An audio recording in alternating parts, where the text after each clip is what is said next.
জনাব তারেক রহমান সাহেব যুক্তরাজ্যে নির্বাসিত থাকা অবস্থায় গত 15 বছর যাবত এই যে পালিয়ে যাওয়া ফেসিবাদী সরকার, সেই পালিয়ে যাওয়া ফেসিবাদী সরকারের হাত থেকে বাংলাদেশকে পুনরুদ্ধার করার লক্ষ্যে তিনি প্রথমত যেভাবে ফেসিবাদ বিরোধী আন্দোলনের সকল রাজনৈতিক প্ল্যাটফর্মদের অব্যাহত রেখেছেন তার কেশমেজি করেছেন,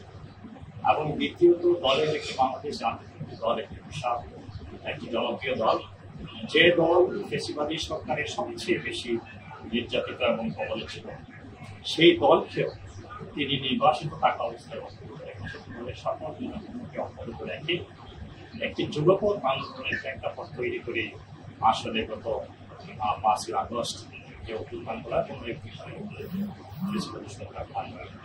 আপনারা পাশাপাশি এই ফেসিবাদী সরকারকে পতনের লক্ষ্যে দেশকে গণতান্ত্রিক ট্র্যাকে ফিরিয়ে নিয়ে আসার লক্ষ্যে তিনি আন্তর্জাতিক বিশ্বে জনমত গড়ে তুলতে সক্ষম হয়েছেন এবং আন্তর্জাতিক বিশ্বে জনমত গঠন করার লক্ষ্যে গণতান্ত্রিক বিশ্বের দৃষ্টি আকর্ষণ করতে কাজ করেছেন অত্যন্ত নিষ্ঠার সাথে।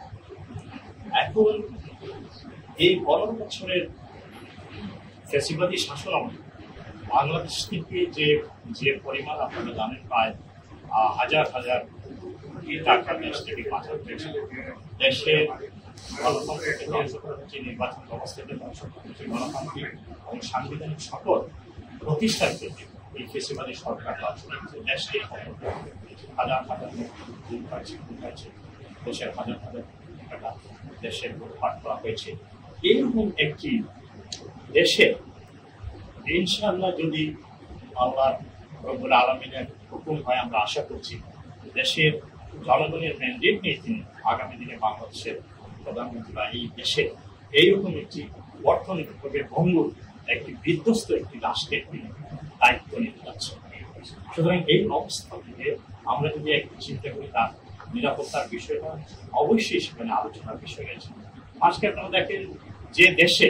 আমাদের একটি সংবিধান রয়েছে, কিন্তু সেই সংবিধান ফেসিবাদী সরকার, কর্তৃত্ববাদী সরকার ক্ষমতা থাকার লোকে তারা কত বিক্ষত করে ফেলেছে বিদায় আজকে দেশে বিভিন্ন ধরনের প্রশ্ন সেখানে উত্থাপন হয়েছে। আজকে 800-এরও বেশি প্রস্তাবনা বা সুপারিশ বা ইস্যু উত্থাপন করা হয়েছে সংস্কারের জন্য। কেন এই সমস্ত কিছু এই ফেসিবাদী সরকারের কারণেই এই সমস্ত কিছু আজকে উত্থাপিত হয়েছে। এই সমস্ত কিছুকে সামনে রেখে এইরকম একটি রাষ্ট্রের, একটি ভঙ্গুর একটি রাষ্ট্রের, একটি বিপর্যস্ত